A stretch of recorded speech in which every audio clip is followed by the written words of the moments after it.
ஆத்திகுளம் தாலுகா கமலாபுரம் கிராமம் துரராஜ் நகர் பகுதி மக்கள் வந்து இந்த நாடாளுமன்ற தேர்தலை வந்து நாங்கள் புறக்கணிக்கிறோம். இதுக்கு காரணம் பார்த்தீங்கன்னா, இது அனுமதி பெற்ற அரசு அங்கீகாரம் பெற்ற மனைப்பிரிவு. ஆனால் எந்தவித அடிப்படை வசதியுமே இல்லை. கால்வாய், தெருவிளக்கு, பாலம், சாலை வசதி இந்த மாதிரி எதுவுமே கிடையாது. இது கிட்டத்தட்ட வந்து 4 வருஷமாக நாங்களும் இதுக்கு தொடர்ச்சியாக நாங்கள் போராடிட்டு தான் வரோம். கலெக்டருக்கு மனு கொடுத்துருக்குறோம், வட்டாட்சியருக்கு கொடுத்துருக்குறோம், பிடிஓ கொடுத்துருக்குறோம். ஆனால் இது வரைக்கும் எங்களை வந்து யாருமே கண்டுக்கல. அரசு அதிகாரிகள் தான் இடம் மாறி போகிறாங்க. ஆனால் எங்களுடைய நிலைமை வந்து எத்தனை அதிகாரிகள்கிட்ட கொடுத்தாலுமே இது வரைக்கும் எந்த வித ஒரு நடவடிக்கையும் கிடையாது.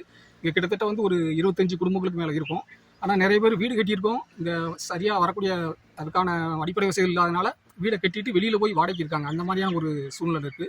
ஏன்னா கல்வி, மருத்துவம் இந்த மாதிரி உள்ளிட்ட எந்த அத்தியாவசிய தேவைக்கும் மழை நேரங்களில் போக முடியல. இந்த வெள்ள நேரத்தில் வந்து உடஞ்ச பாலத்தை இன்னும் இது வரைக்கும் சரி பண்ணலை. இந்த மாதிரியெல்லாம் இருக்கிறதுனால எங்களுக்கு வந்து யாருக்கும் வந்து வாக்களிக்க விரும்பலை. நாங்கள் துரராஜ் நகர் பகுதி மக்கள் 25 குடும்பங்கள் எல்லாம் சேர்ந்து இந்த நாடாளுமன்ற தேர்தலை புறக்கணிக்கிறோம். மழை டயத்துலலாம் எப்படின்னு இருந்தீங்க?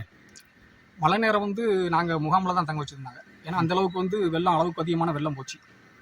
அந்த வெள்ள நீர் வடிஞ்சதுக்கு அப்புறமே வந்து எதுவுமே அவங்க சரி பண்ணல.